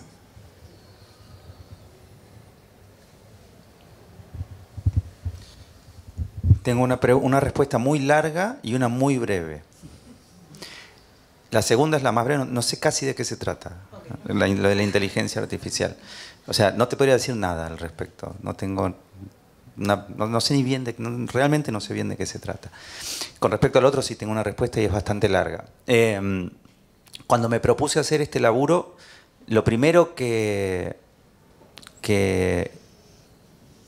pensé y que incluso me propuse fue trabajar sobre los 85 casos. Al poco tiempo me di cuenta que iba a ser imposible porque había personas había familias que no iba a poder encontrar y había familias que se iban a negar y sobre todo porque me empezó a parecer muy clara como una idea que de alguna manera iba a ir en contra de lo que el trabajo para mí se proponía. Que es lo siguiente, digo, yo tengo muy clara como esta sensación de cómo la magnitud y las estadísticas de alguna manera atentan contra la posibilidad de dimensionar la gravedad de las cosas que pasaron. Nosotros en nuestra historia política contemporánea tenemos infinidad de ejemplos, infinidad de ejemplos. Y lo que pensaba es que si este trabajo de alguna manera fuera más largo de lo que debería ser, lo que iba a terminar generando es exactamente ese efecto de anestesiamiento, ¿sí? Ese acostumbrarnos a lo que estamos viendo y a la fórmula que se repite y de esa manera la posibilidad de que se diluyera completamente lo que el trabajo intentaba señalar hubiera sido demasiado grande. Y sobre todo porque yo me había resuelto y estaba determinado a seguir con la misma estructura, ¿sí? Representar con el retrato lo que quería representar, con el objeto lo que quería representar y el texto que de alguna manera funcionara como un puente entre las dos imágenes. Pero ¿cuántas? Si no eran todas, tampoco podían ser un par, porque un par no iban a dar cuenta de la magnitud de lo que yo intentaba señalar, de la gravedad de lo que había pasado. Para esa época yo venía siguiendo muy de cerca la causa. Leía el expediente habitualmente. Tenía como muy presente las cosas que iban surgiendo a propósito de lo que había pasado. Y sobre todo, algo que a mí me llamaba muy especialmente la atención, eran algunos datos. Por un lado, cómo la diversidad de circunstancias que afectaron a las víctimas al momento de la explosión daba cuenta de la gravedad de lo que había pasado. Quiero decir, cómo se murieron personas que estaban en cada uno de los pisos del edificio, personas que pasaban por la puerta, que estaban en la esquina, que vivían enfrente, que vivían en diagonal para un lado, en diagonal para el otro. Todo esto, por supuesto, yo lo leía en el expediente. Y por otro lado, otro tema que también a mí me daba vueltas en la cabeza y que yo venía de alguna manera meditando con el correr de los años, tiene que ver con las imágenes de los muertos, los retratos en las pancartas que llevaban los familiares en cada uno de los aniversarios, de los primeros aniversarios, ¿no? La foto de un hijo en manos de su padre, de su madre, un esposo, una esposa, etcétera, etcétera. Prácticamente todos los vínculos posibles, ¿sí?, estaban incluidos en la diversidad de víctimas que se presentaban en el expediente. Todo esto para mí daba una verdadera dimensión y específica de la gravedad de lo que había pasado. Entonces lo que me propuse fue representarlos a todos, representar todas las circunstancias posibles que sucedieron al momento de la explosión, esto que te comentaba, cada uno en un piso específico, los que pasaban por la puerta, los que estaban circunstancialmente en el edificio, los que vivían enfrente, los que vivían en diagonal para cada uno de los lados. Y al mismo tiempo representar todos los tipos de vínculos posibles. Un padre, una madre, un hijo, una hija, un hermano, una hermana, un viudo, una viuda y hasta un familiar político. El caso de Alzheimer y Germán Parsons, su yerno. Entrecruzando todos estos datos, todas las circunstancias posibles y todos los tipos de vínculos posibles, yo podía resolver y representar a todos en 20 casos. Son esos 20 los que de alguna manera rastreé y elegí representar. Gracias.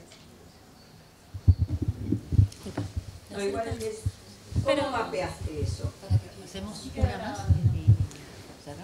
Repito para que quede grabado. ¿Cómo mapeaste eso? Tipo un detective, sí. me imaginé sí. agarrar una pared y... Literalmente, ¿no? sí, algo muy parecido a eso, sí. Por supuesto, digo, el trabajo empezó con las personas que conocía y que me dieron la confianza como para yo contarles lo que quería hacer. Y un poco después fue, habiendo encontrado esa punta del ovillo, empezar a tirar. De nuevo, digo, siguiendo la causa muy de cerca, leyendo el expediente y sobre todo conociendo a las familias. Porque entre ellos estaban, y en aquella época todavía mucho antes de las fracturas que empezaron a suceder después, con el tiempo, muy organizados. Y también me propuse buscar y trabajar con aquellas familias que no necesariamente militaban en aquel entonces en las distintas agrupaciones que reclamaban, obviamente, por justicia. Así que fue simplemente eso, como un laburo de como ir rastreando y de ir conociendo también. Y me trajo, sí, también, por supuesto, como algunas situaciones y algunos momentos incluso desagradables. Pero digo, me pasó que habiendo elegido y resuelto los 20 casos con los que iba a trabajar y habiéndolos completado, que aparecieran familiares que me pidieron participar porque entendían que estaba haciendo un trabajo al respecto de esto. Hay que entenderlo también en el contexto del 2001, ¿no? Cuando la causa AMIA estaba absolutamente cajoneada, ¿no? Y esta necesidad de que alguien prestara atención al tema y que este tema eventualmente volviera a salir a la luz a propósito de un laburo que se estaba haciendo, y me tocó decirles que no. Y la verdad que fue difícil, pero para mí el trabajo de alguna manera estaba resuelto en sus fundamentos conceptuales y me parecía que fotografiar o involucrar a alguien que después no podía incluir me parecía desleal, de alguna manera. Preferí ser honesto con lo que eso me implicó en ese momento, pero la verdad es que ese momento no duró nada, porque por supuesto, al final de cuentas, para alguien que perdió a un familiar cercano de una manera tan brutal, que alguien que esté haciendo fotos decida no fotografiarlo no le significó absolutamente nada. Y eso también a mí me pone de nuevo en perspectiva y me da como una verdadera dimensión de lo que hacer estas cosas significa, ¿no? Gracias. Bueno, me quedo con esto que dijiste, Santi, de que en el 2001, con la causa cajoneada, los familiares querían que alguien se ocupe para volverlo a poner en la agenda, que no se lo olviden. Y la verdad es que eso logran sus trabajos, ¿no? Logra esta capacidad que tiene la fotografía de permanencia en el tiempo, cuando además se transforma en un trabajo que junta muchas fotografías, ¿no? Que no es una sola, que tiene una dimensión estética, una dimensión artística, que sale del pedido coyuntural y tiene otro circuito. Hoy mismo está colgado en una muestra por los 40 años. El libro de Leo está por ser colgado en una muestra ahora a la brevedad. Esto le da también un sentido de continuidad en esta lucha por la memoria. Así que bueno, yo por mi parte, muchas gracias y gracias a ustedes por venir.